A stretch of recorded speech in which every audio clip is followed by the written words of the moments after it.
ভাজক ও ভাগফল যথাক্রমে ভাগশেষের 5 গুণ এবং 6 গুণ। ভাজক 35 হলে ভাজ্য কত? তাহলে ভাজকটা হচ্ছে ভাগশেষের 5 গুণ। এটা একটু লিখি। ভাজক ভাগশেষের 5 গুণ। তাহলে ভাজক বলেছে 35, তাহলে 35 কার 5 গুণ? তাহলে অতএব ভাগশেষ 35কে ভাগ করব 5 দিয়ে, তার মানে 7।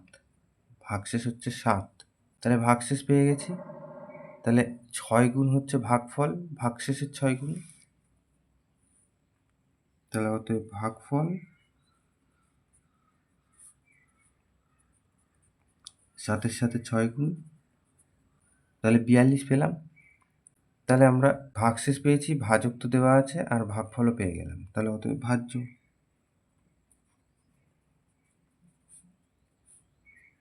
ভাজ্য সমান সমান ভাজক গুণ ভাগফল যোগ ভাগশেষ।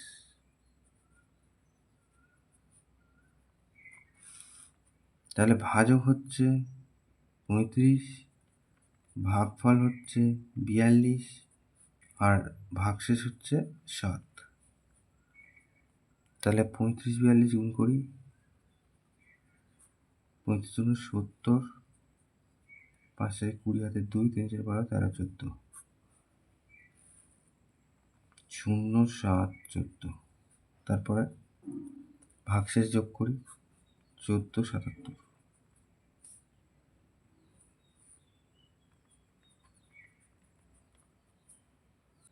তাহলে এটা উত্তর।